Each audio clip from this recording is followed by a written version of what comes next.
This is the YAHOWAH blog presentation on Islam's Holocaust, Part 2. If you have not yet watched the first episode, which is longer than most of our presentations, at an hour and 45 minutes, I ask you to listen to it now before we proceed together on this, the second episode. This is an exceedingly somber day.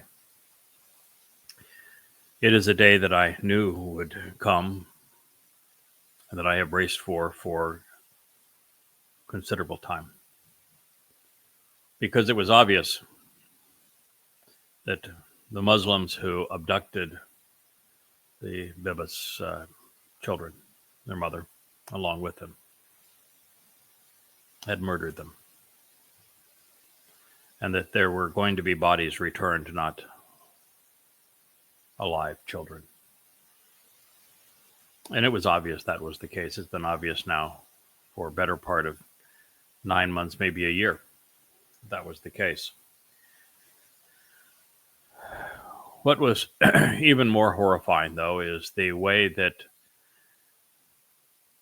many tens of thousands of Muslims gathered around this spectacle with posters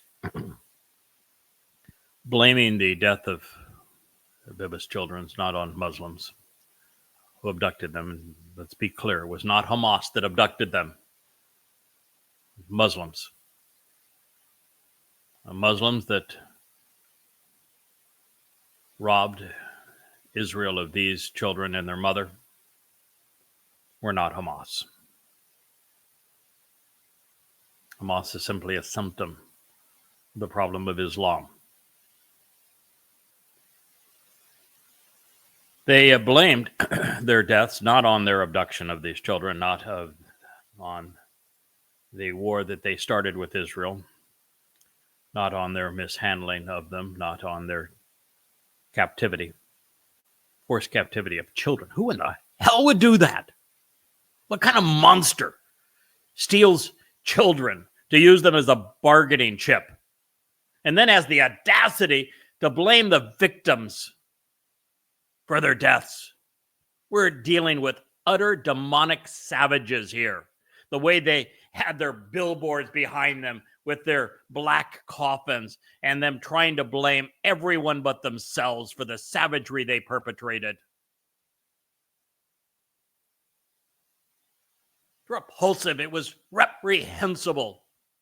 One of the most disgusting spectacles in human history.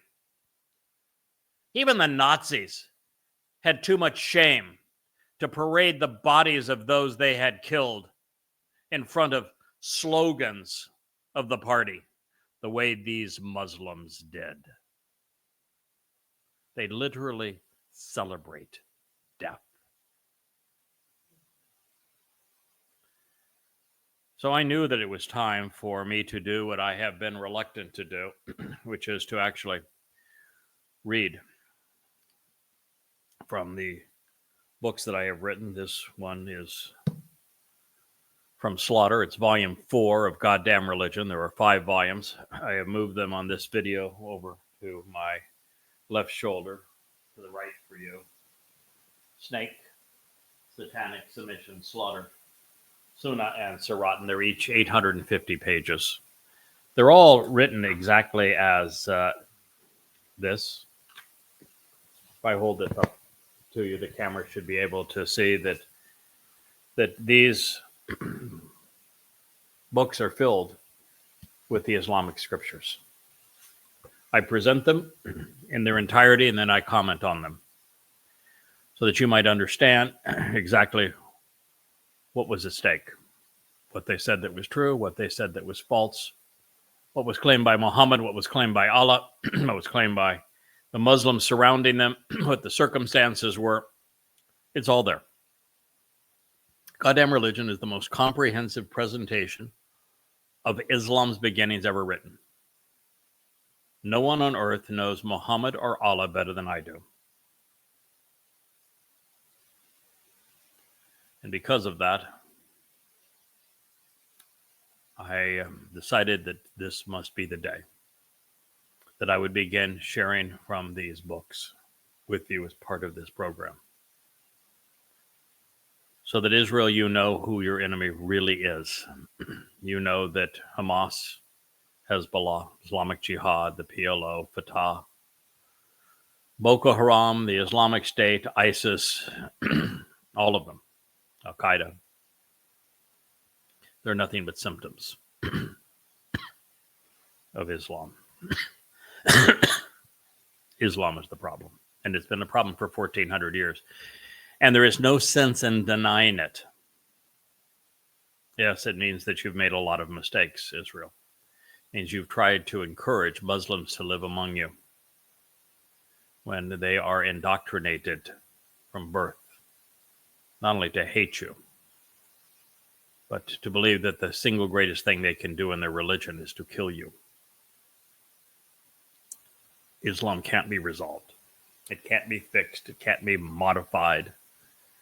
It is what it is, and that's why we are presenting Islam as it began, in Muhammad's own words, in the words of those who fought with him, in Allah's words. We'll begin this program where we left off on the last one with a reading from the Quran. This is from the 33rd surah of the Quran. It begins by Allah taking credit for a horrible defeat of the Muslims. That was the only battle that they fought that was defensive, and that their own kin, their family from Babel, had come up to stop Muhammad and the first Muslims from terrorizing them. They were slaughtering them, and these merchants wanted the Muslims to stop terrorizing them. They wanted to stop robbing them and kidnapping them and murdering them. And so they brought the battle to Muhammad, and they whacked him, but good. They broke Muhammad's teeth. You see pictures of Muhammad being toothless. They knocked out his teeth. Everyone around Muhammad was killed. They had the tables turned on them. They were terrorized in this defensive battle, and they lost it badly. And the whole reason they turned on the Crazy Jews was because if you're going to be a sand pirate, if you're going to lead a criminal enterprise, then once your followers suffer a tremendous defeat, you need an easy kill. And the Jews were an easy kill. They were unarmed, and they were rich. And so Muhammad and his goons decided they would plunder them, they would kill them, they would rape them, they would enslave them. And that is the story that we have been reading of the Crazy Jews. And in this backdrop, Quran 33:25 was cited so that Muhammad could claim that Allah was a full-on participant in all of this, making Allah a terrorist, a murderer, a slaver. Quran 33:25, and we'll read from 25 through 27. Allahu turned back the unbelievers in their rage. They did not obtain any good or advantage. They had whacked the Muslims in Yathrib, but nonetheless, Allah claimed that he was there, man. And he's a pretty inept God, I'll tell you that, because they were pummeled. Allahu sufficed the believers in battle. Allahu is strong. Yeah, he's mighty. And he brought down those who backed them among the people of the book, Jews. From their strongholds, there were no such things. And cast ruba, terror, into their hearts, so that a group you killed, and a group you enslaved as captives. And he caused you to inherit their land, their homes, and their wealth, and a land you had not trodden. Allahu is on everything all-powerful. Which means it is Allah who claims to be a mass murderer. It is Allah who claims to be the slaver. It is Allah who claims to be the thief. And that makes mass murder of Jews, robbing Jews, stealing the property of Jews, their homes, their land, enslaving Jews, abducting Jews. A righteous deed in Islam. No changing this. No getting around it. No pretending that it doesn't exist. No saying, well, I don't like that interpretation of Islam. Screw you. This is what the Quran says. Just because you're ignorant of it, just because you don't like what it says, just because you want to pretend that you're out there marching with the fake Palestinians for the destruction of Israel and the death of Jews, and you don't like this because it's inconvenient to be called out for supporting a terrorist God who is murderous and who encourages slavery and thievery. It's because it's inconvenient for you. Doesn't change it, does it? This is what the Quran says. If you are a libertard progressive, particularly as a Jewish libertard progressive, particularly as a libertard that is marching in the streets and on college campuses, know the truth. This is who you are allied with. Mass murderers.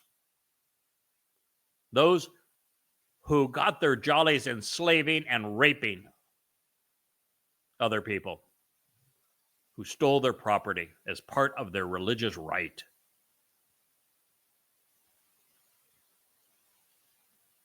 They perpetrated genocide on the Jews of Arabia, and yet you march and pretend that the Jews are perpetrating genocide in Gaza? How stupid, how immoral, how ignorant can you be? And Israel, why in the hell did you declare war on Hamas when the problem isn't Hamas? It's Islam. And you can't win a war against a religion with bullets and bombs. You can't make the declaration that you're going to wipe them out. Sacrifice more lives in the process. You just made a bad situation worse. You need to know that your enemy is Islam and therefore establish an entirely different tactic in confronting them. In the first episode, I told you what that tactic is. Learn to hate using your words. Expose this religion. Cite the 33rd Surah.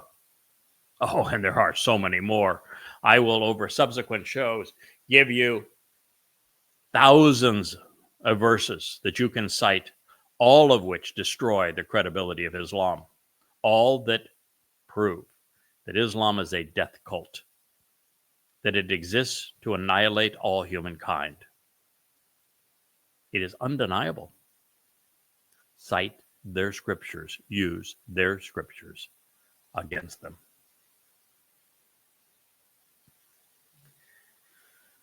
Now, that Quranic verse is clearly among Islam's most stinging and self-incriminating indictments. It confirms an exceedingly barbaric act, but it's actually far worse than it appears, since it was Muhammad and the first Muslims who actually perpetrated these crimes: mass murder, grand theft, rape, the enslavement of an entire community of people. It confirms that Muhammad was really nothing more than Allah's henchman,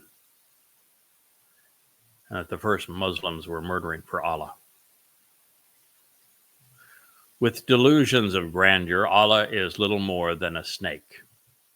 He is the one that slithered out of the Garden of Eden and then into the Quran. While he has assumed the role of Arab rock idol, he is now the fractured black stone stuck in the wall of the Kaaba. Nothing more. He is incompetent. He can do nothing. He must inspire Muslims to kill for him. And he does. I tell Muslims who want to kill me, and I've received thousands of death threats, if your God's so goddamn powerful, he knows where I am. Send your God after me.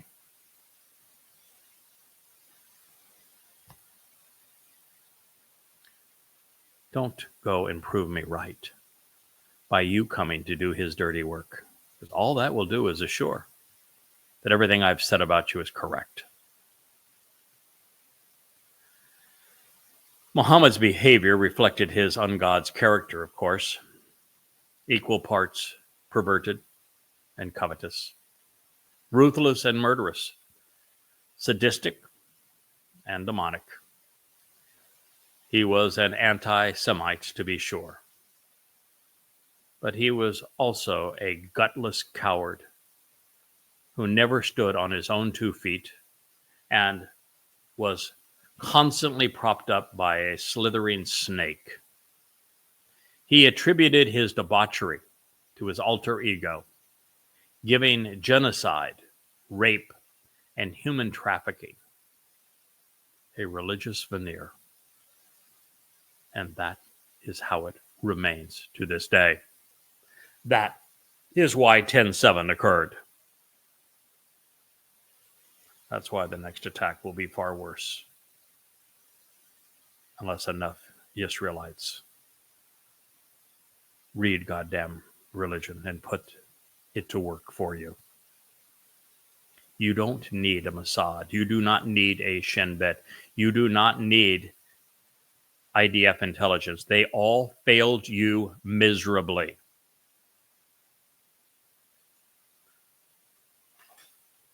What you need is to know your enemy.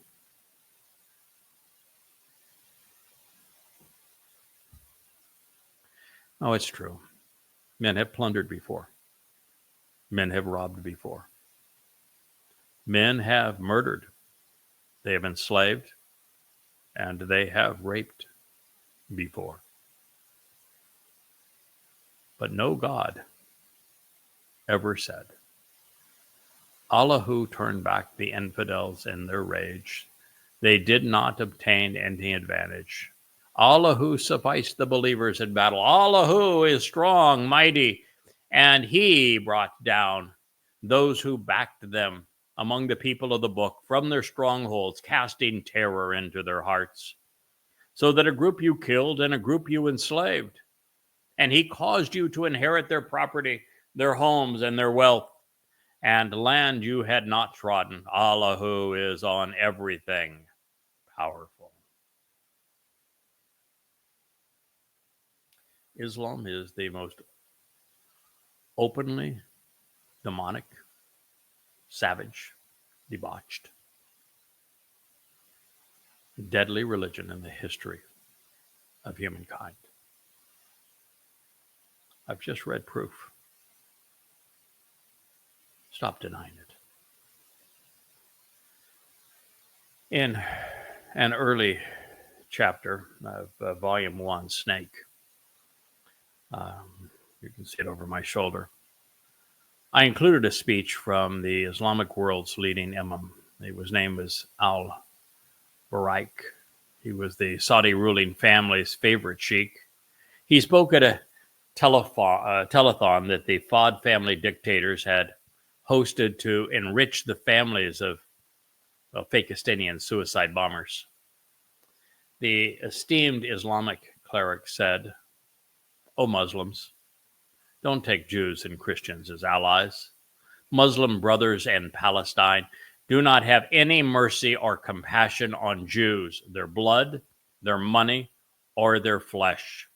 Their women are yours to take legitimately. Allah made them yours. Why don't you enslave their women? Why don't you wage jihad? Why don't you pillage them?" It's the message of the Quran. It is Islam. He is the foremost cleric of this disgusting and deadly, demonic religion. The universal ignorance of Islam does not change that. So now you know where the Sheikh got his material. This was what Muslims wrought on God's people 1,400 years ago. Tabari, Volume 8, page 35, Ishak, page 464. As I shared in the first program, I'm citing from the SUNY State University of New York translation of Tabari's entire work, these 12 volumes. This is Volume 8. And from Oxford University Press, a translation provided by Gulim back in 1950 or 1955, that ilk of the Sirah, the biography of Muhammad. I call it Ishaq since he was the one who collected these hadiths. Page 464.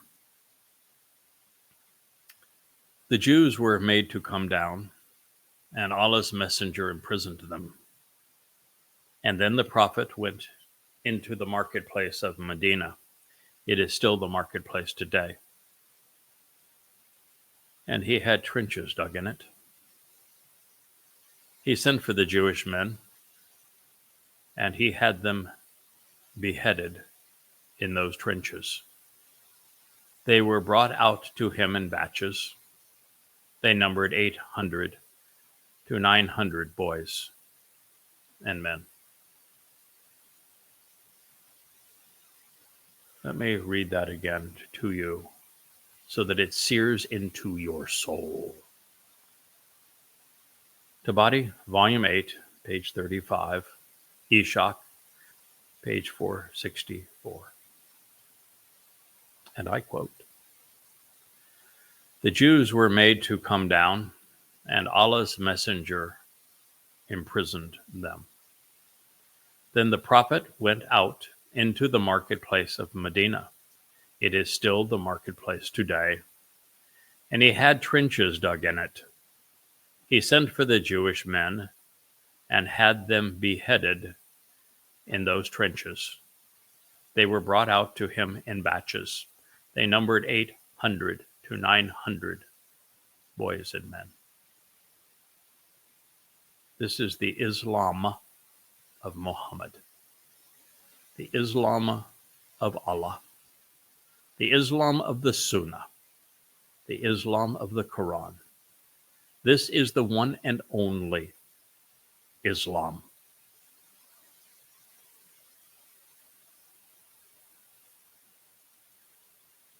And nothing has changed or will ever change. The lone voice of the Islamic religion had the imprisoned Jews brought to him so that he might enjoy the ghoulish spectacle, just as was perpetrated in Gaza this morning. Even Hitler was too ashamed to visit Auschwitz, but not to this psychopath. He turned Yathrib into a death camp. This was how Muslims conducted their version of the Holocaust.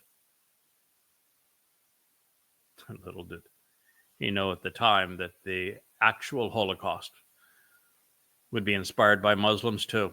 I shared it in the last program. I've shared it time and again on Facebook and on X, how the Grand Mufti of Jerusalem met with Hitler to convince Hitler to stop exiling Jews and to start exterminating them.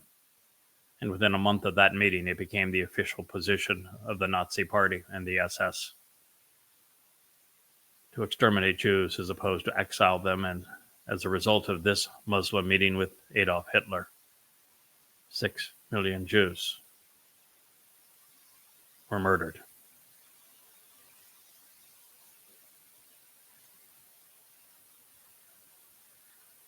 In words hauntingly similar to what Jews must have asked as Nazi trains hauled them off to concentration camps, we read in Tabari, Volume 8, page 35, and Ishaq, page 464.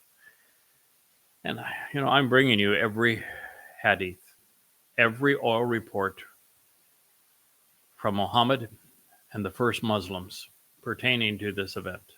All of them. I'm not cherry picking the worst from a sea of really lovely stories of how they cut off their heads by anesthetizing them first. Maybe they knocked them over the noggin so they wouldn't feel the pain. Maybe they blindfolded and put cotton in the ears of the women so they wouldn't have to hear the screams. Maybe they did it really sweetly and nicely with some lovely posters of vampires and drooling blood and pictures of the dead children in front of their coffins.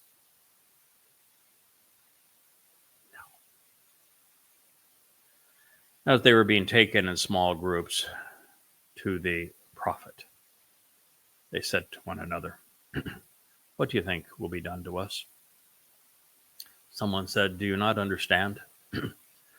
On each occasion, do you not see that the summoner never stops? He does not discharge anyone. And that those who are taken away, they do not come back. By God, it is death." The affair continued until the messenger of Allah had finished with them all. If 900 men and boys were dragged out of their imprisonment in batches and led to the central market square of Medina to be beheaded in front of Muhammad, this affair would have lasted 8 to 10 hours. Imagine a prophet, perverted enough to watch until he had finished with them all. It's enough to make you vomit, like I did this morning when I watched the spectacle of the Muslims in Gaza. And in reality, the community of Jews would have comprised 10,000 men, women, and children prior to the Islamic invasion, making the death toll on this day closer to 5,000.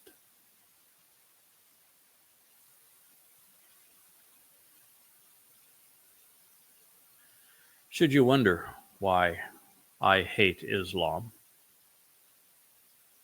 the Quran and Hadith, Allah and Muhammad, as well as all good Muslims who follow Allah's commands and Muhammad's example?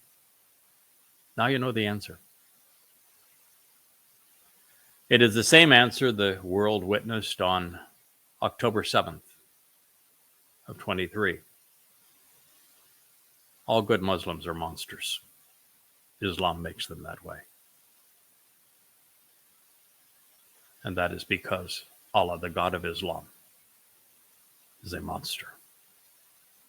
It is because the non-prophet of Islam, Muhammad, was a psychopath.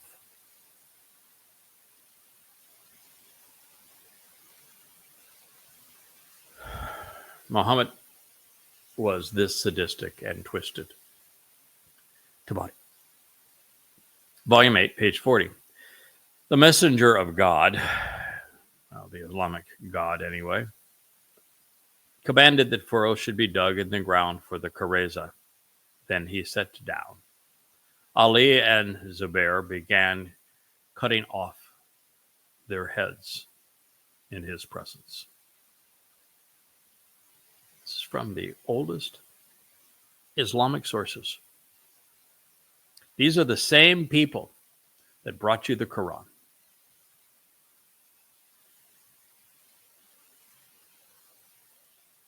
These were, of course, furrows, not trenches, so they would have been shallow. This means that every step anyone walked in Yathrib down Medina would be on decapitated and discarded Jews. The foundation of Yathrib is murdered Jews.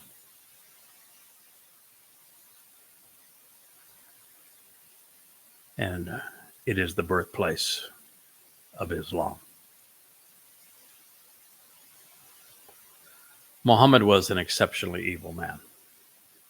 based on his words, deeds, and legacy, and the carnage that he inspired, he's easily the worst person who ever lived. It's quite a statement, but it's true.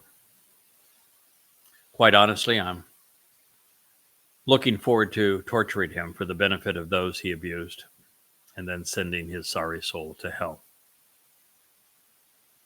Therefore, I will not be this generous. Tabari 8:35, Ishak 4:64. You know that the religion that Muhammad inspired, immediately upon his death, perpetrated the war of compulsion, forcing every Arab into submission,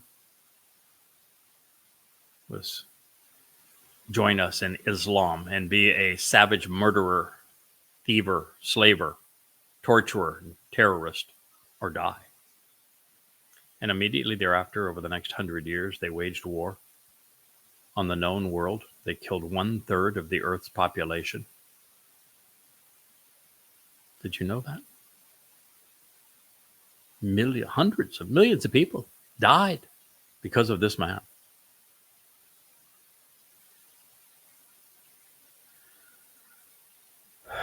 Hooray, the enemy of Allah was brought out. He was wearing a rose-colored suit that he had torn all over with fingertip-sized holes so that it would not be taken as booty.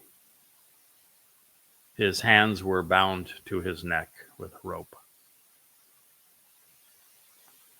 Yes, Muslims are very brave when they bind their captives and they cut off their heads while their feet and arms are tied. It takes such courage, doesn't it? Oh, you Muslims screaming Allahu Akbar on 10/7 that gang raped little girls while they were screaming and cut off their breasts, played with them. Those that went into homes celebrating a Shabat meal, tied up the parents and the children, and then had them watch as you mutilated them, cutting off their fingers and toes, gouging out their eyes. And you peed on them just for good measure.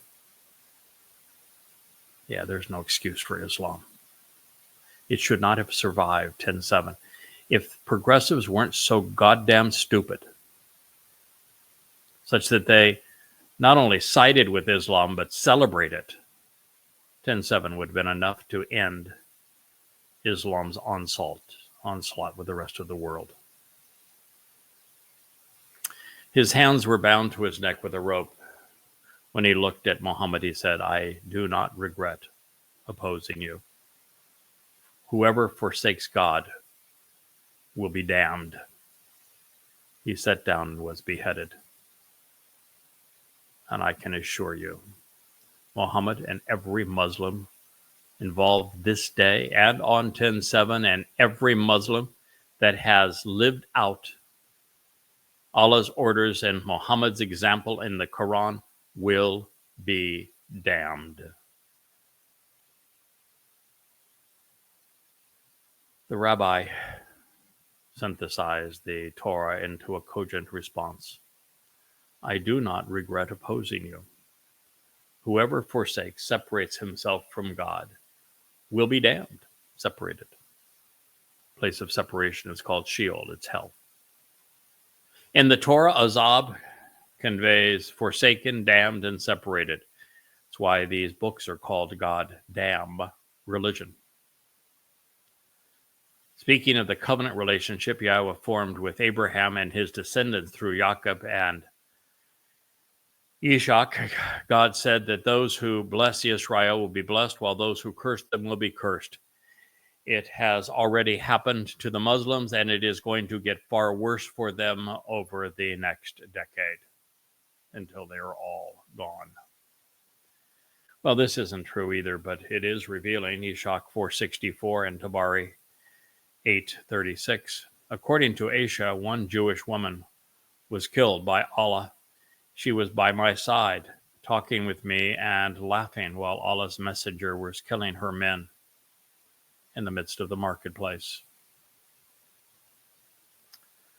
Well, it would not have been appropriate in these circumstances during a lesser ordeal. This would have been what psychologists call a gallows laugh. It is common manifestation of extreme stress, albeit not to the level of mass murder. So while the reaction of the Jewish woman would be explainable, the behavior of the Muslim men was not. They were forcing Koreza women, Jewish women, to watch as they severed the heads of their fathers, their husbands, their brothers, and their sons.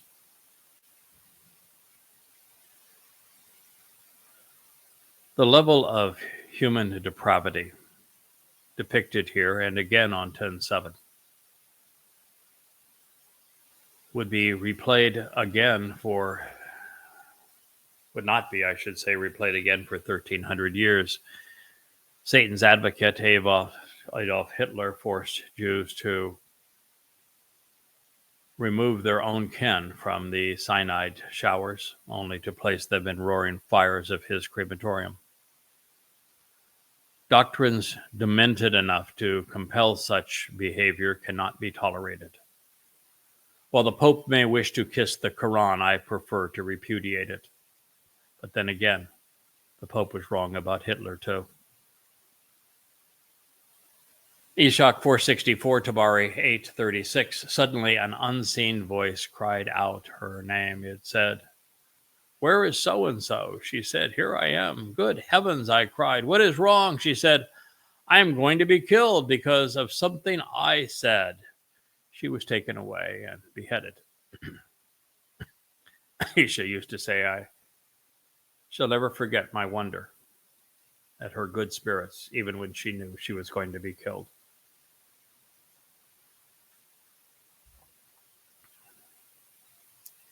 The testimony of the victim of unprophet-like pedophilia is revealing to a point. Based upon it, we know that the Muslim and Jewish women were made to witness the savage inhumanity of Islam. And the reasons are many, including the fact that the first and best Muslims were proud of their ability to subjugate and slaughter, just as they are to now. Watch the videos in Gaza. Watch the videos taken on 10/7. They are proud of their slaughter. They had degraded to the point that they had become sadists. They were titillated by torture. Muhammad's Muslims found the most gruesome forms of humiliation and mutilation entertaining, just as had reoccurred on 10/7. Nothing changed. Islam has remained the same. More than this, these murderous Muslims realized that the more savage they became, the greater compliance they would obtain by decapitating 1,000 Jews, bound hand and neck, and tossing their lifeless bodies into a shallow furrow in the center of the city.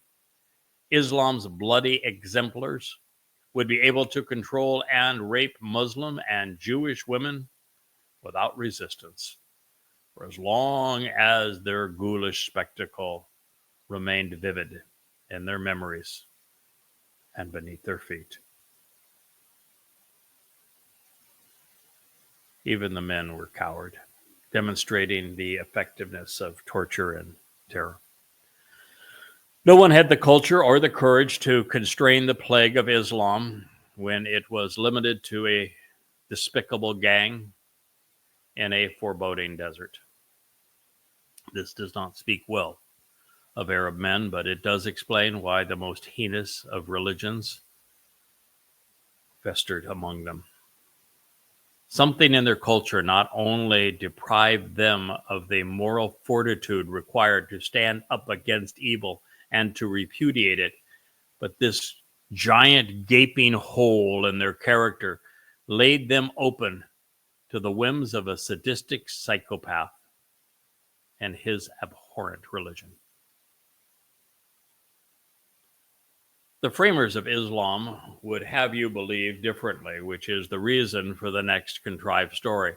One man among many is alleged to have tried to spare one among many. Should it be true, it's anecdotal and irrelevant, not only because he failed or because he was the outlier, but because he initiated his response by capitulating to the tyrant who was responsible for the carnage rather than opposing and condemning him.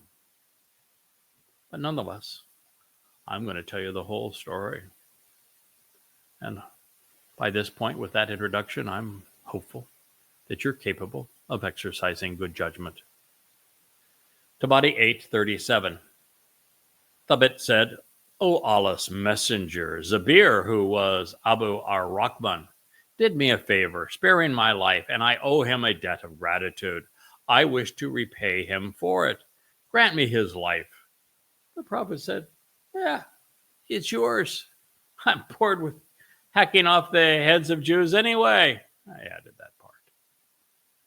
The source of this hadith needed to be certain. Muslims didn't equate the pretense of mercy with their non-prophet being tolerant of Jews.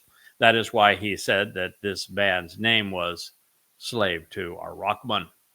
If you recall, that was the name ascribed to the Lord of Islam throughout all of the initial surahs revealed in Babel. Yeah, it wasn't Allah then, it was ar-Rahman. Long before Muhammad began buying his Quranic recitals from Jewish rabbis, he stole them from Arab converts to Judaism who had migrated from Yemen, and they replaced Yahweh's name with Rahman, merciful, at the direction of Yathrib rabbis. One of the great crimes here that the rabbis and Yathrib who had sold Muhammad Talmud stories that made the Quran possible. Without them, the Quran is that really ceases to exist. It has no legitimacy at all. And while telling Muhammad those Quran stories, since those Talmud stories, since the rabbis were the ones that were trying to make themselves really important, because here, of course, they're the source of Allah's Quran recitals. They claimed that the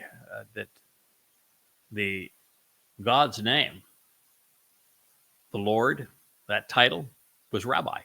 Now, mind you, everything in the Quran is bastardized Hebrew. And so when they told him that Lord was Rabbi, Muhammad bought it hook, line, and sinker. And the entire Quran has Rabbi this, Rabbi that, speaking of Allah. Rabbi doesn't mean Lord. No. Adonai and Baal mean Lord. He was played for a fool. The other reason, of course, that we can be assured that this story was fabricated is because the requested favor was to repay a debt, and yet it was Muhammad's unwillingness to repay the debt he owed Jews for selling him the stories that he had twisted to complete his Quran. So we know that this was not true because Allahu told us over and over again that they didn't have to pay those stinking Jews back. They had charged too much for them, he said. So here is the remainder of the fable and its unhappy ever after conclusion. Ishak 465. So the bet went to him, and Zabar said, why do this? I'll be an old man without family and children. The bet said Muhammad for his family, and the bet asked Muhammad for his family, and he said, his wife and his children are yours. But Zubair said, without my property, how will I survive? So Tibet answered, and the prophets so Sabat asked the prophet for Zubair's wealth, and it was given to him. Now, these conversations never took place, obviously. Tibet went to Zubair and announced that he had been given all of his property. Yeah, right. Zubair said, Tibet, you are two-faced. Yeah, none of this happened. What has happened to Assad? Well, he was beheaded. How about Hooray. Well, he was killed. How about the fairs of Azal? Well, he was slain. How about the rest of the Kareza men? The Bat said they have all gone to their death. Zabir said, then, for the sake of the favor that I once did for you, there is no good in living anymore. So the Bet brought him forward, and they struck off his head. When what he said was reported to Abu Bakr, he replied, he will soon meet his dear ones in the fires of hell, and therefore there they will dwell forever. Men who were robbed, women who were raped, children who were enslaved by Muslims for no other reason than they were Jews and easy prey. According to the Muslims, their victims are in hell, not the men who did this to them. You can't fix Islam. There is no moderating of this religion. In some of the most tortured words ever written in the name of religion, we read, Tabari 8, page 38. The messenger of Allah commanded that all of the Jewish men and boys who had reached puberty should be beheaded. Then the Prophet said, divide the wealth, the wives, and the children of the Banu Qurayza, Jews, among the Muslims. Ishaq 465. When their wrists were bound with cords, Allah's apostle was a sea of generosity to us.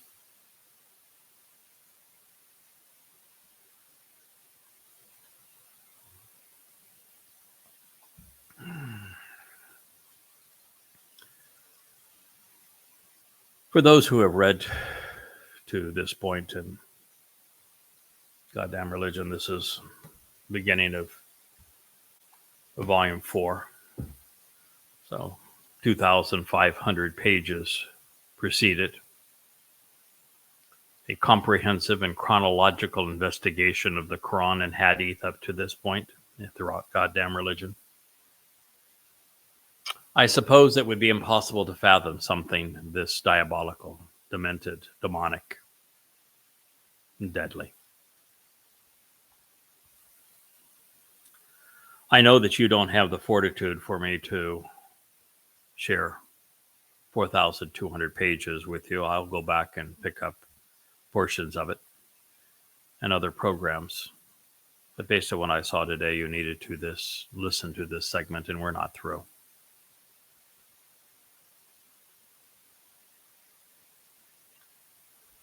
But fortunately for those who have read up to this point, who know what's in these books, you are now equipped to handle the truth about how Islam degrades humans to the point that they become inhuman. It is what this disease does to those it infects.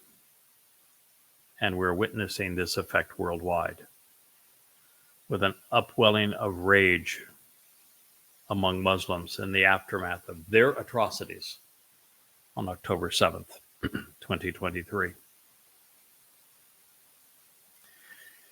For those who think I'm making too big a deal over the escapades of Muslims mutilating, murdering, raping, abducting, incinerating, and celebrating on a single day,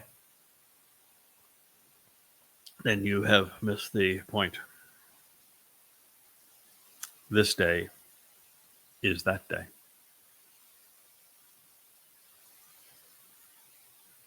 As it has been every day since Muhammad and his demonic spirit used their Quran to turn Muslims into monsters. The most pervasive and destructive plague in human history is Islam. And it is still running rampant. Therefore, today, in the aftermath of October 7th, 23, it is being used to isolate and condemn Jews worldwide and to justify stealing Israel while promoting genocide against God's people. It will inspire further attacks far worse than what we have witnessed. It is being done under the false black flag of occupation while accusing Jews of doing what Muhammad and the first Muslims have done since this day 1400 years ago. There is an ignorant and immoral religious zeal on behalf of a non-existent Fakistinian people to liberate Fakistan, such that it falls under the oppressive and deadly tyranny of Islam.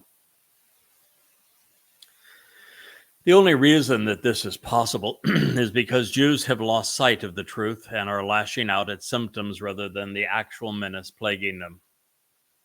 They give voice to the myth of Palestinians, and they do so just as surely as they dug their own furrows of their demise in Yathrib, today's Medina. Since they have wrongly sought to integrate Muslims into Israel, the consequence is that Islam is now poised to smite Jewish necks, all while the world accuses Jews of doing what Muslims have done to them for centuries. All the while, the planet is plunged into the delusional fog of progressive ignorance and hypocrisy. It is a recipe for the eradication of freedom and life on earth.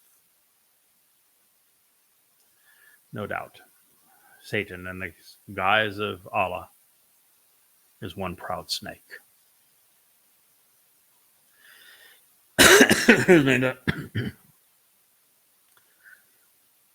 The volumes of goddamn religion were written expressly to expose and condemn Islam, because it is quite simply the most virulent and lethal disease to ever plague our planet. I am committed to providing Israel with a God-given chance against the religious foe which has declared war against them and sought to rob them, rape them, subjugate, and slaughter them to the point of extinction. Those who do not embrace this warning and act accordingly will not be among the remnant celebrating Yahweh's return with the Messiah died less than 9 years from this program. It will be at the culmination of Muhammad's final war against Jews. The Torah and prophets even say that these Muslims will be raping and robbing, enslaving, and murdering Jewish men, women, and children. During the afternoon of October 7th, 23, I began composing my open letter to Israel, At War with Religion is the title of it. It is presented in the snake volume of Goddamn Religion. In it, I said a number of things that bear repeating at this time. Let me share them with you.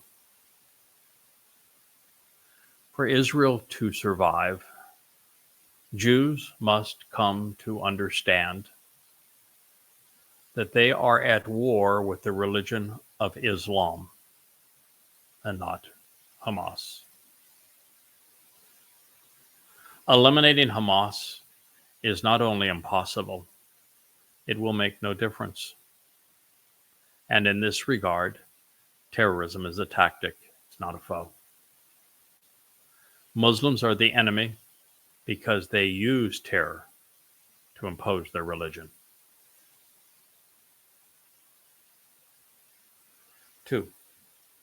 The myths and fables of the Fakistinians must be bluntly and resolutely denounced for Israel to survive. So long as the world believes that there is an oppressed and occupied Palestinian people, Israel remains vulnerable to the suicidal implications of an Islamic and therefore terrorist state carved out of its heart. 3. The story of every life affected by the 10/7/23 massacre needed to be vividly and uncompromisingly told, online in pictures and in words, beginning that very day, even if it cost 1 billion shekels to present every hideous detail.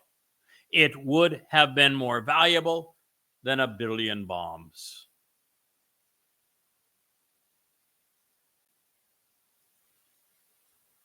The additional grief suffered as a result of this exposure would have paled in comparison to what Jews will endure because they did not follow this advice.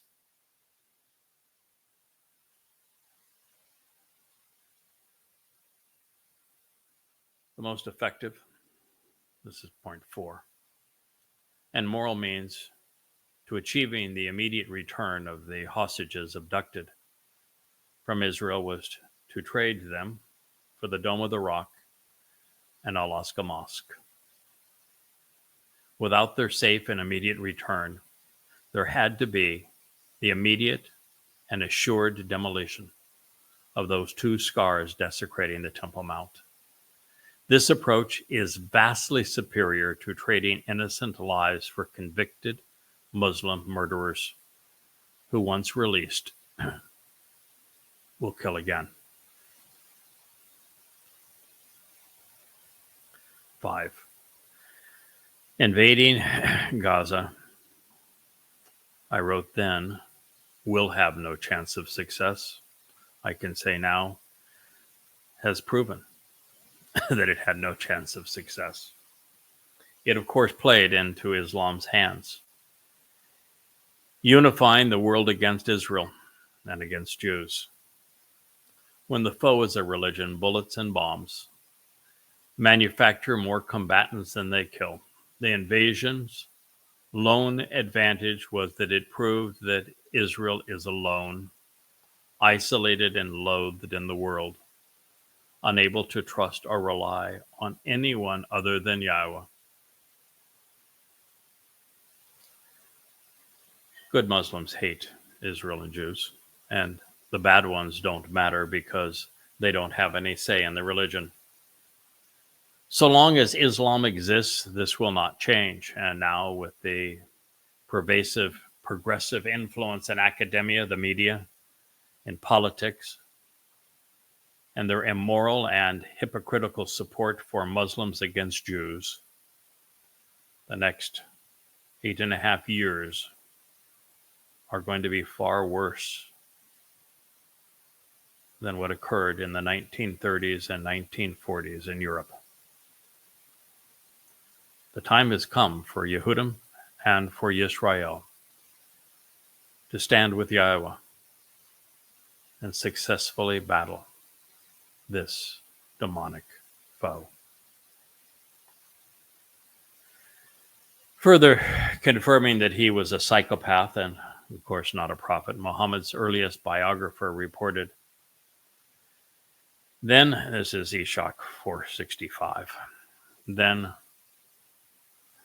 the apostle divided their property, their wives, and their children of the Quraysh among the Muslims. Allah's messenger took his fifth of the booty. He made known on that day the extra shares for the horses and their riders, giving the horse 2 shares and its rider 1.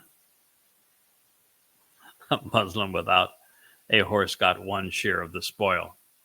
It was the first booty in which lots were cast.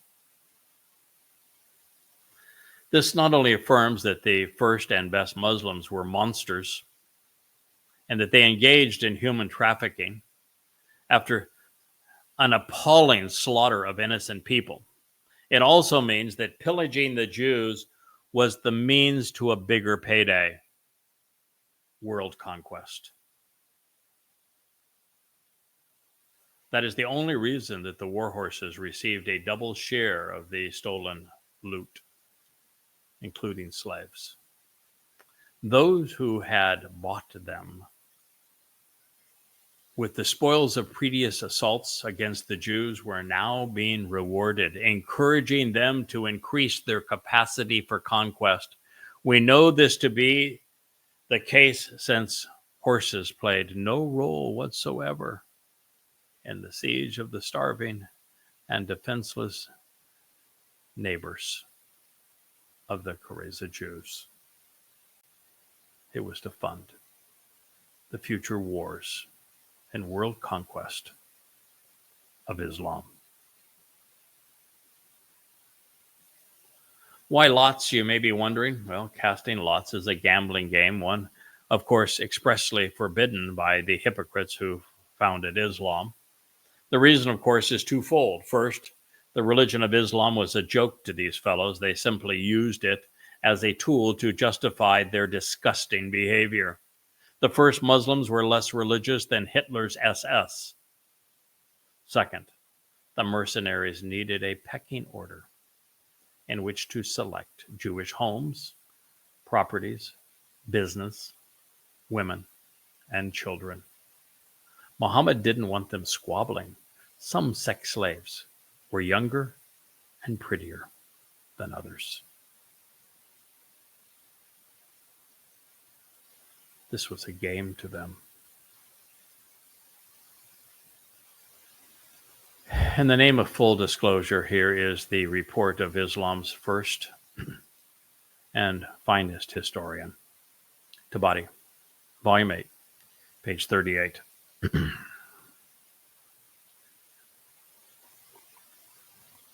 On that day, Muhammad made known the shares of the horsemen and the shares of the foot soldiers, and he deducted from these shares his fifth. A horseman received 3 shares, 2 shares for the horse and 1 for its rider. The foot soldier received 1 share. The cavalry at battle with the Caraza numbered 36 horses. It was the first booty in which shares were allotted to them. According to this example, which is Sunnah, the procedure of the Messenger of Allah and the division of booty became a precedent, which was followed in all subsequent raids. That means every terrorist raid perpetrated by Muhammad was for one purpose: booty. They stole. Islam existed to justify stealing. And so that those they stole from wouldn't complain, they killed them.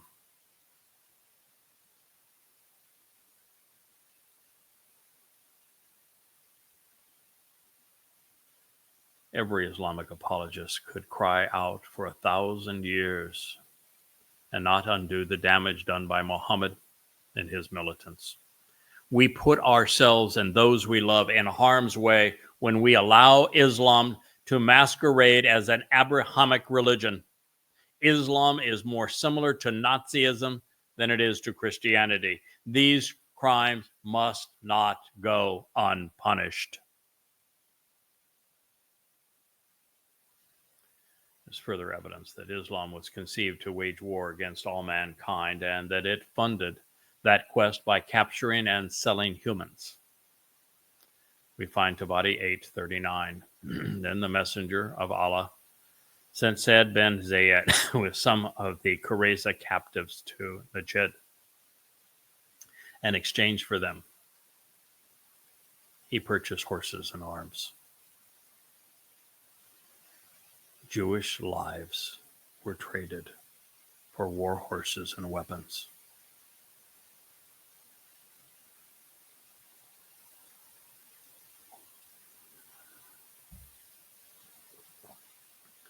Islam was built by killing Jews and selling them into slavery. And you progressives out there, you college libertarians, you liberals, you disgusting progressives marching in the street with this despicable religion, If you had a conscience, you'd be ashamed. If you had any morality, you would run and hide. But no, you're just ignorant, grossly immoral, hypocritical. And your alliance with Muslims is the greatest threat to life and liberty this planet has ever known. Well, it was obvious, which is why I acknowledged it previously, but now we have this testimony from the mouths of the men who brought the Quran and Hadith to us. The earliest and most respected historian of Islam's formative years and the Quran's first commentator was diligent in his reporting and allowed the first and best Muslims and their nonprofit to confess to their crime. Muhammad's appalling malcontents captured Jewish women to sell them into sexual slavery, and they traded the lives of Jewish children for war horses and for weapons. For this crime alone, Islam has no right to exist, much less be respected. Nothing could be clearer. Hitler financed his war machine on booty he stole from Jews too. In slave labor camps, he forced Jews to work without, so that he could wouldn't have to pay them for building his planes, his tanks, and his bombs. Muhammad set the precedent, funding his war effort on the flesh and property of God's people. These men and their methods were identical. And one day, within the next decade, this maniacal doctrine with its formidable allies will be unleashed on a world of 8 billion souls, replete with nuclear and biological weapons. Billions are going to die in their ignorance. And you know something? I don't much care. You will have brought this on yourself. But I care about God's people. And it is for them that I bring these programs, that I have written these books, so that they might be protected from this deadliest of all plagues. The reason that Allah approved rape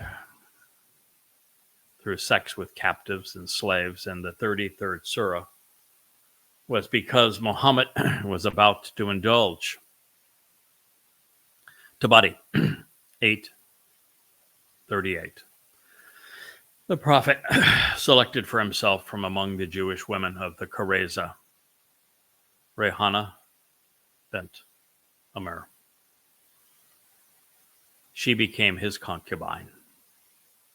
When he predeceased her, she was still in his possession. When the messenger of Allah took her as a captive, she showed herself adverse to Islam and insisted on Judaism.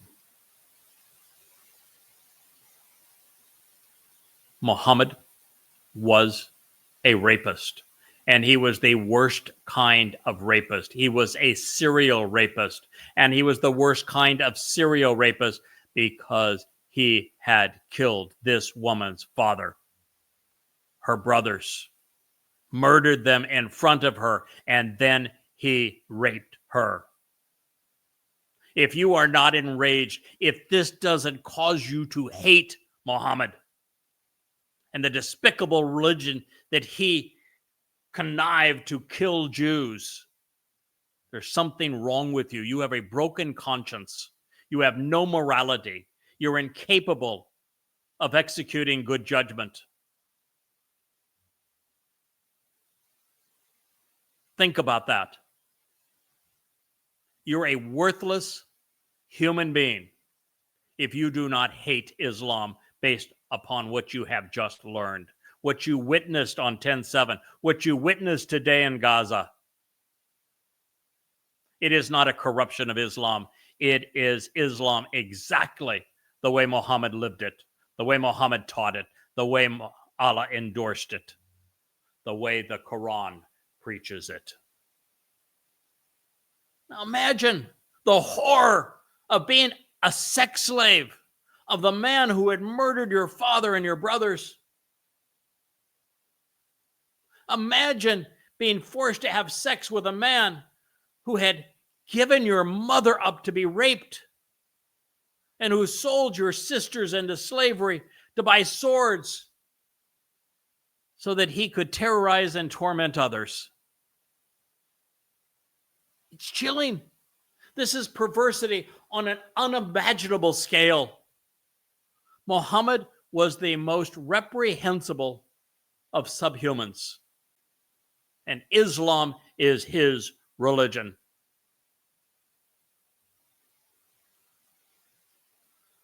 The first who chronicled the prophet's revolting life explains, Ishaq 4:66. The apostle, obviously taking first dibs, chose one of the Jewish women for himself. Her name was Rohana. She remained with him until she died in his power. The apostle proposed to marry her. Oh, yeah, right. And put the veil over her, but she said, "Leave me under your power, for that will be easier." She showed a repugnance towards Islam when she was captured, as should every human on the planet. You should show a repugnance against Islam. If you do not show a repugnance of Islam, you have no conscience. You have no morality. You are a disgusting human being if you are not repugnant towards Islam.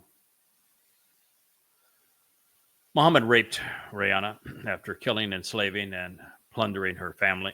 If you want to understand the doctrine of submission, put yourself in her sandals. Gaze into the eyes of the man who slithered into her city with a malignant gang of Muslims who is now abusing you sexually after murdering, robbing, and enslaving everyone you knew and loved. That is Islam, as portrayed by the man who is inseparable from the religion.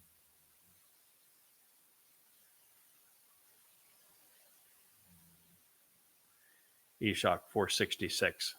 Allah sent down a Quran surah concerning the trench and the Qurayza raid. The account is found in the Confederates or Allied troops. In it, he mentions their trial and his kindness to the Muslims. Remember, we sent a wind against the armies, and they could not see. There were no armies. They were just merchants, and winds blow all the time in the desert. For Allah to claim that the wind here was his lone miracle means that Allah was incapable of doing anything. I don't even know if snakes fart, but that might have been the extent of his capabilities. Rocks, I suppose, can roll over, but I don't think Allah learned that trick. In it, he mentions their trial and his kindness to the Muslims. Remember, we sent a wind against the armies, and they could not see. Allah, by the way, the trench was all around Yathrib. If, say, the wind was blowing from the north, wouldn't it be in the face of the defenders? If they were on the north side, wouldn't it be in either face equally on the east and the west? Is Allah directionally challenged? Or maybe it was a wind gust that just came down and blew everything out. Right. Muslims never even think.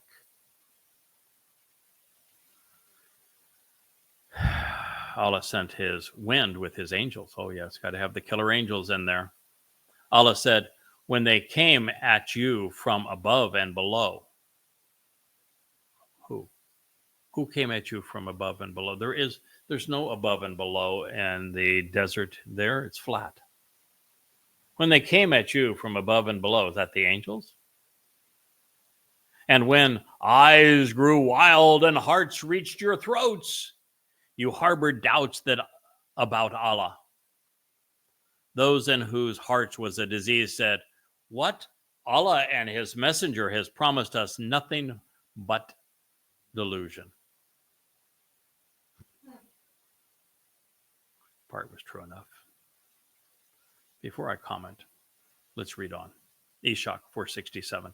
Allah addressed the believers and said, "And Allah's apostle, you have a fine example for anyone who hopes to be in the place where Allah is."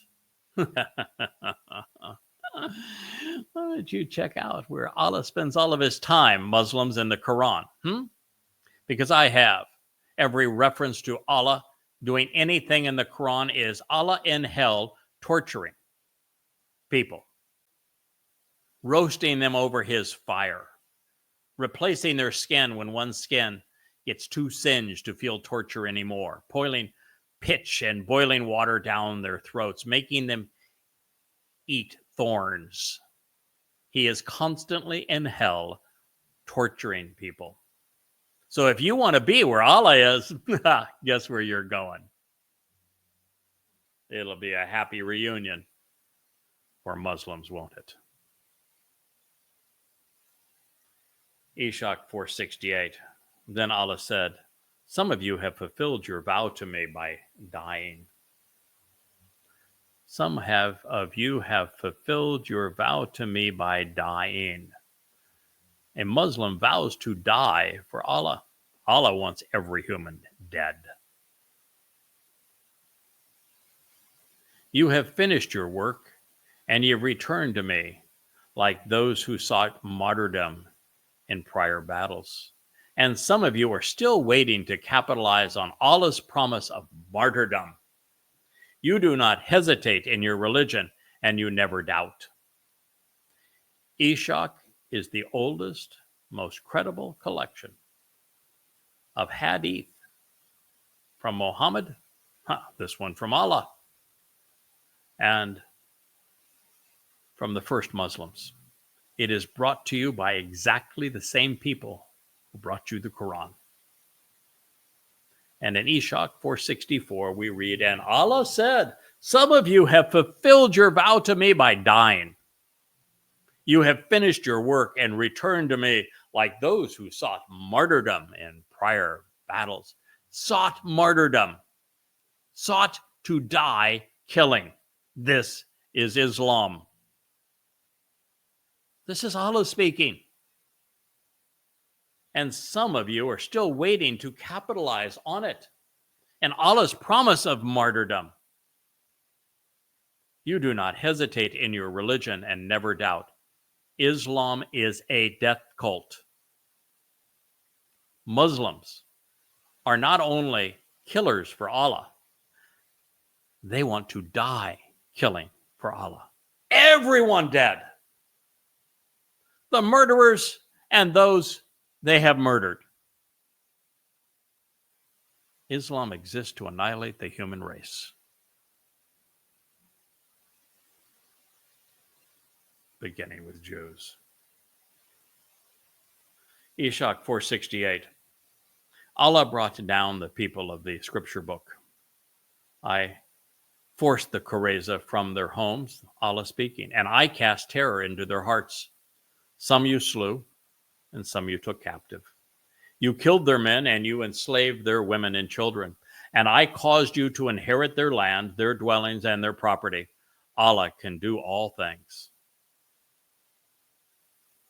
And you have leaders in Israel that say that we need to reform the Palestinian Authority, that we need to de-radicalize their textbooks, that we need to moderate Islam, that we need to eliminate Hamas, and it'll all be fine among the other Muslims in Gaza. How could you be so stupid? Why do you have a Shin Bet? Why do you have a Mossad? Why do you have an IDF intelligence if they can be that stupid? Why do you elect officials that lie to you? This is the truth. I'm reading it to you right out of their books. This is the scripture of Islam. This is the God of Islam speaking. This religion exists to annihilate everyone on earth. You heard it right from Allah. And worse than annihilating every human on earth, this goddamn religion is committed to beginning by killing Jews.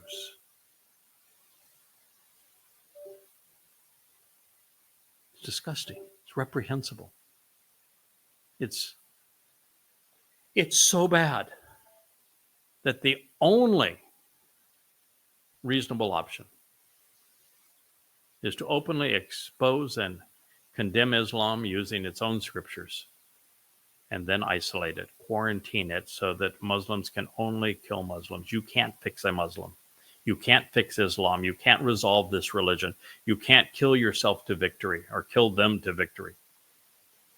But all you can do is isolate them. Take away their weapons. Stop selling them more weapons. Stop giving them money. If they wish to kill one another with sticks and stones, let them do so. You can't fix them. Do not bring them into your home. It's like bringing the bubonic plague into Europe and the Americas. Isolate them, quarantine them as you would any disease. And this is the most deadly disease in human history. Well, I recognize that we have contemplated Allah's endorsement of genocide in the 33rd Surah. Ishaq's review of the Quran ties the Islamic God irrevocably to the Islamic Holocaust. It has brought the Hadith and the Quran together as one. And there is no question that Ishaq's interpretation of the Surah, as the earliest and best researched, is the most credible in Islam. Therefore, when Allah told Muslims to follow Muhammad's example, he was specifically encouraging a fascist dictatorship, denial of all freedoms, anti-Semitism, ruthless terrorism, mass murder, continual war, armed robbery, the slave trade, the deprivation of women's rights, pedophilia, incest, and rape. Islam is the only religion in human history to sanctify the worst in human behavior.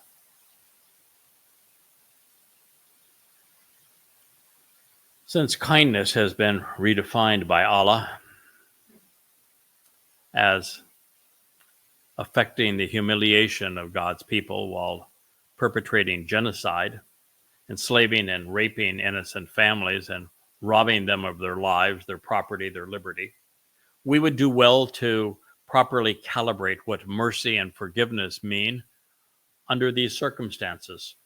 When Allah protests that He is most merciful, oft forgiving, and the best of helpers, remember how He defined kindness when Muslims were acting as sadistic savages against Jews. Perhaps what Allah has promised is nothing but delusion after all. And yet, Allah is so impotent, the devil's lone contribution was to claim that he made it windy in the desert, which is akin to saying that it is wet in the ocean. But since the Quraysh set a siege around Yathrib, wouldn't the wind have been to their back and the Muslims' faces on the other side of town, thwarting Allah's strategy? Since wind is a function of pressure differentials due to uneven heating and cooling, what was the purpose of the angels? They were just blowhards? Or said another way, in posturing such a ridiculous notion, was Allah simply playing Muslims for fools?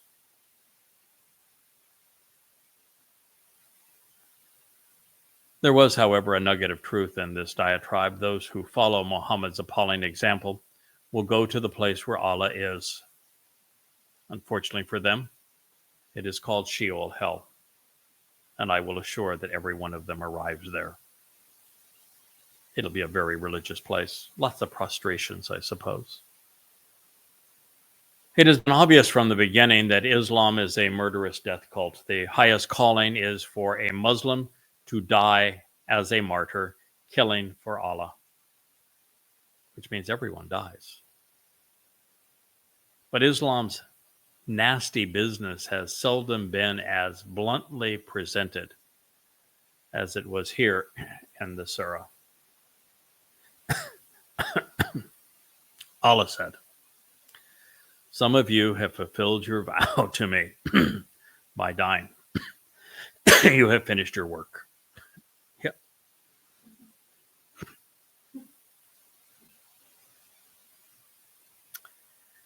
"And you have returned to me like those who sought martyrdom in prior battles.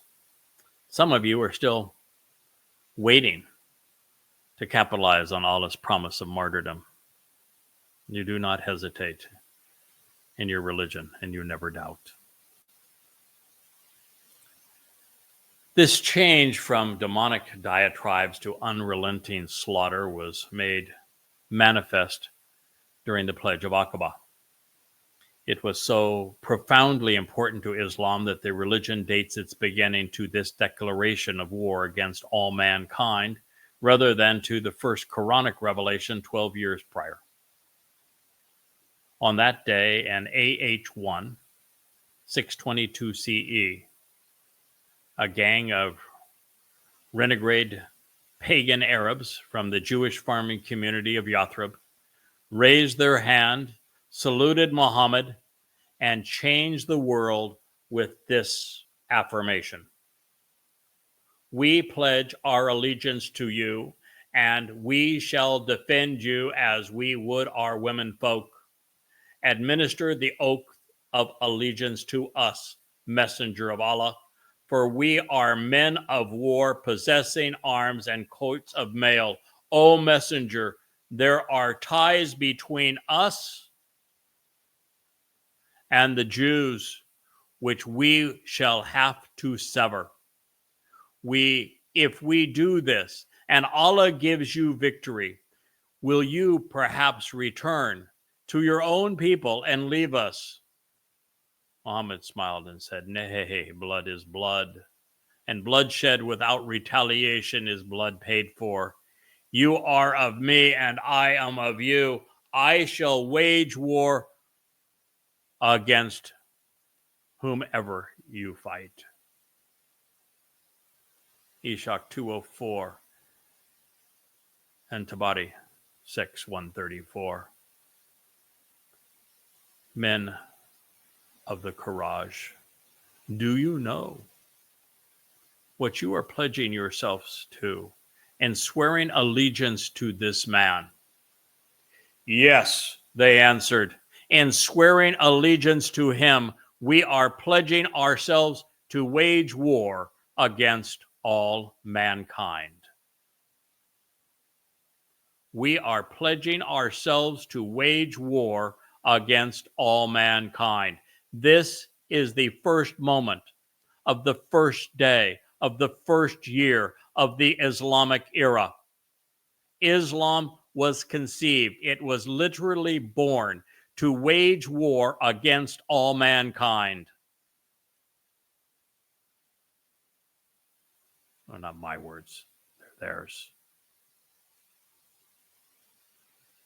Ignorance of them will only get you killed. Ishaq 205. If you are loyal to this undertaking, it will profit you in this world and in the next. They said, "We will accept you as a prophet under these conditions, but we want to know specifically what we will get in return for our loyalty." Muhammad answered, "I promise you paradise." So, reach out your hand. They stretched out their arms, and they swore allegiance to this man.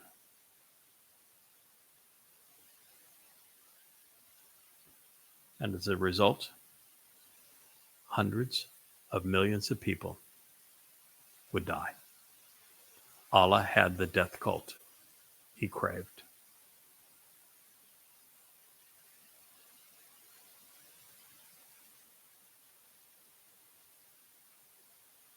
This is Islam. The Islam of Muhammad.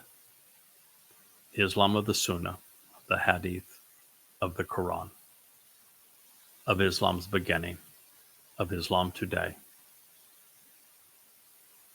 It is the Islam of the Muslims who perpetrated 10/7 and who celebrated their carnage this day in Gaza. Ishak 205, Tabari 6:133. When we had all sworn the oath of allegiance to the messenger, Satan shouted from the top of Aqaba, in the most piercing and penetrating voice I have ever heard, "People of the stations of Mina, do you want to follow a blameworthy reprobate?" The messenger said, "What does the enemy of God say? I am the devil, and I shall deal with you."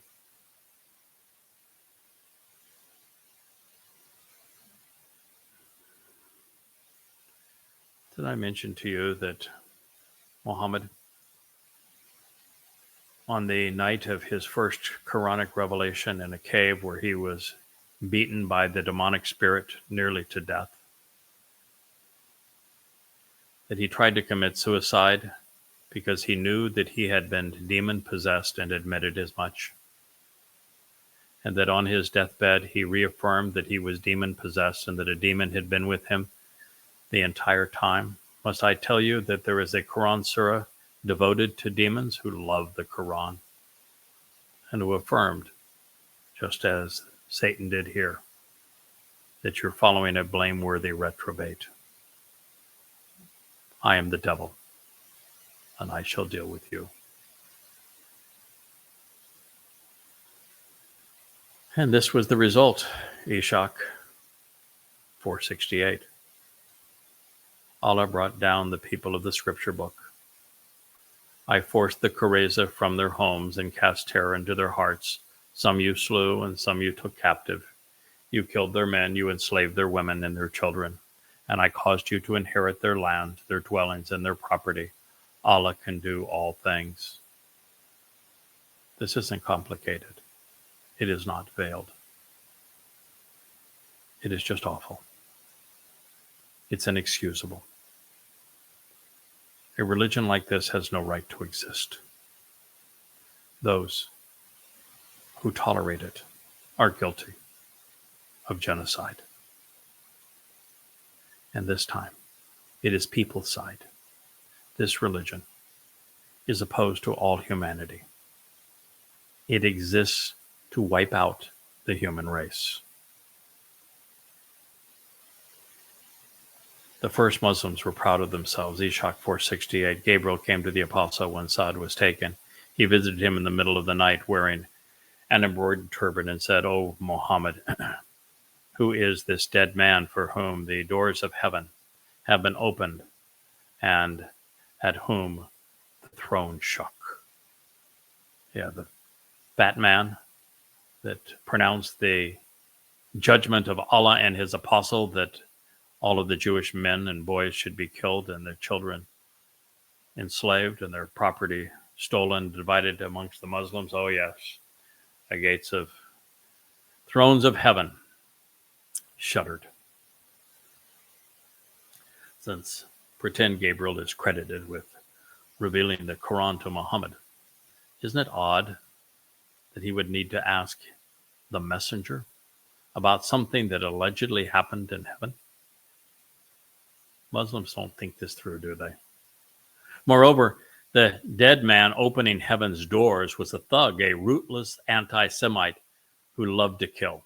If these behaviors rock Allah's throne, the Islamic God is a rather nasty fellow. Ishak 4:68. Saad was a fat man, but those who carried his funeral pyre said they'd never carried a lighter one. Muhammad said, He had angelic pallbearers because the angels rejoiced when Saul's spirit shook Allah's throne. As popular as diets are today, I'm surprised that Muslims don't recommend slaughtering others and condemning Jews as the fastest way to lose weight. Ishaq 469 and Ansar recited this poem. The throne of Allah shook, for only one man, Saad, the brave and the bold, the glorious leader, a knight ever ready, stepping into the battle, he cut heads to pieces. Saint Saad, a genuine Muslim hero who cut heads to pieces. Ishaq 469, the apostle said, every wailing woman lies except those who weep for Saad. Aisha, the mother of the faithful, was asked, how did the messenger of God behave? She replied, his eye did not weep for anyone. Dear Rasuli and dear Führer were cut out of the same psychotic cloth. Ishaq 469, on the day of the Kareza, when the Jews were slain, one Muslim was martyred. A stone was thrown on him, and it inflicted a shattering wound. The apostle said, he will have the reward of 2 martyrs. In Islam, you get bonus points for killing, robbing, and enslaving Jews. These poetic lines were recited during the Islamic Holocaust, Ishaq 470. We attacked them fully armed, sharp swords in hand, cutting through heads and skulls. So it's a religion of a different order, isn't it? So what do you suppose would happen if these men were given their own state carved out of Israel and then were armed to the teeth? This could serve as Islam's byline, Ishaq 471. We were steadfast in trusting him. We have a prophet by whom we will conquer all men. You want to be next? All means all. That's all. All means. Ishaq 472. Muhammad's companions are the best in war. I beg to differ. It wasn't true then, not by a long shot, and it's not true now, but who's to blame them for trying? Ishaq 473. Muhammad and his companions humiliated every doubter. That wasn't true either. Even to this day, doubters outnumber believers 4-1. And even then, belief is encouraged through threat of death. Ishaq 475. Allah commanded that the horses be kept for his enemy in the fight so that they might vex them. We obeyed our prophet's orders when he called us to war. When he called for violent efforts, we made them.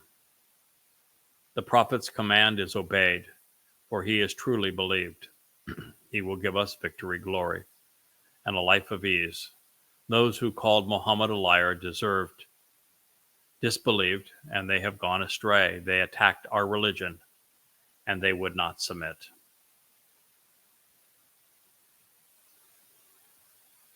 May I repeat that?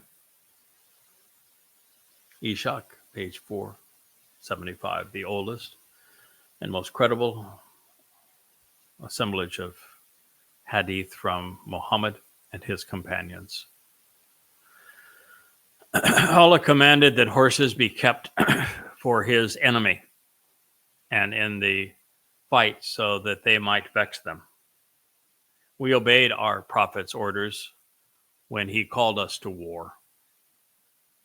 When he called for violent efforts, we made them. The prophet's command is obeyed, for he is truly believed. He will give us victory, glory, and a life of ease. Those who call Muhammad a liar disbelieve and go astray. They attacked our religion and would not submit.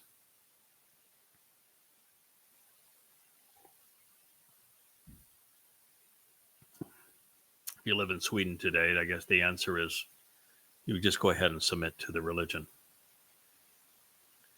And I'm sure they'll stop raping your women. They'll stop killing you if you just submit to them. Armed militants starved defenseless families into submission. And then they beheaded and enslaved them because they would not obey Muhammad and submit to Allah and the religion of Islam. Therefore, when the Islamic religion is practiced in accordance with Muhammad's orders and Allah's commands, as they are recorded in the Hadith comprising Sunnah and in the Quran, Muslims wage war against all mankind, annihilating and ruthlessly subjecting those who do not capitulate. And when we acknowledge the obvious, that both were sadistic psychopaths, engaged in promoting and glorifying the most savage and appalling acts imaginable, this is a highly unappealing outcome. So in this case, the Jews in Yathrib serve as the canary in the mine, predicting what will happen to the rest of humanity if this toxin, this demonic plague, is not contained. The Muslims who knew Muhammad's Sunnah and Allah's Quran from personal experience have defined their war against humanity as the product of blind obedience, a lifestyle of terror, the glorification of violence, the victory through grotesque immorality.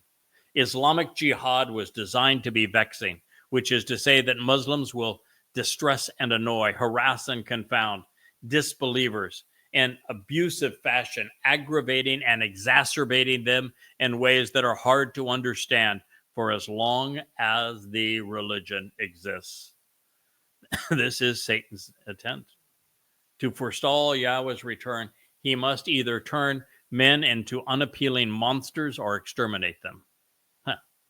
Islam does both. Ishaq 479.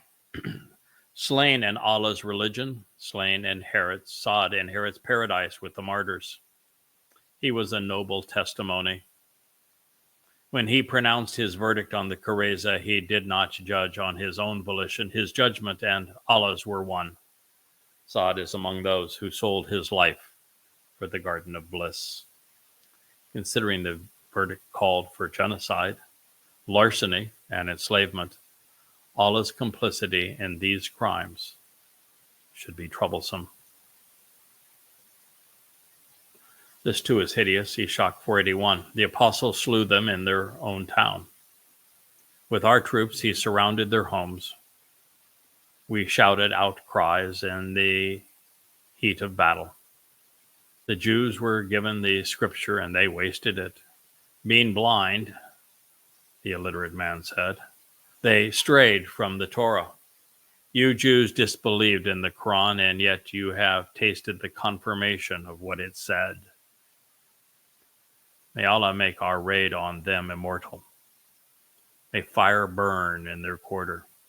They will no longer ruin our lands. You Jews have no place here, so be off.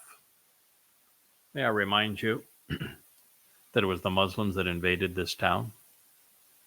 The Jews had been there for 1,400 years. May I remind you that the confirmation of the Quran was genocide. May I remind you that Muslims ought not complain for me sharing this story with you, because Allah wanted to make this raid on the Jews, their mass murder, their kidnapping, enslavement, plunder of them, immortal. I've tried to do so. I should get a warm handshake from the snake. The snake had hands.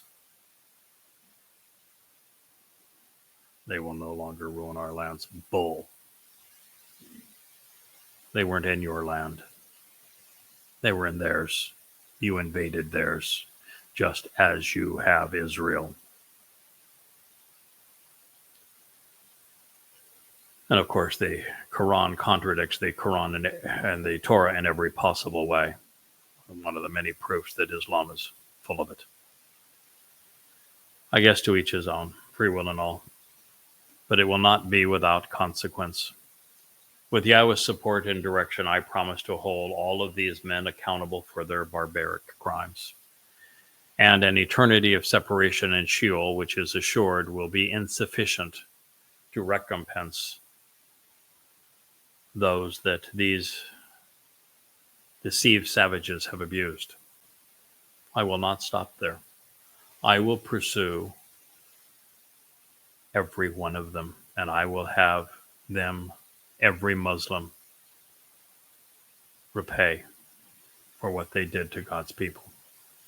In addition to those who aided and abetted them, to those who applauded them, to all of those in Gaza today, I'm going to hold them to the same standard as I will anti-Semitic Christians, the rabbis who have misled God's people, the fascists and the communists and the progressives of Europe and America who condemn God's people.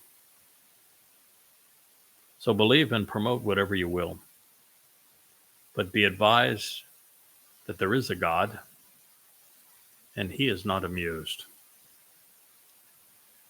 In this case, these Muslims were so stupid and gluttonous that they believed and repeated Muhammad's and Allah's lives. While it is true that Jews were the conduit through whom Yahweh provided the Torah and the Nabi, and while Jews have largely squandered it, straying far from the Torah with their Talmud, the Quran is an irrefutable and irreconcilable conflict with God's testimony. For in the Torah and Nabi, Yahweh returns for his people, reconciling himself with them by affirming the Bereth while integrating his Torah into our lives.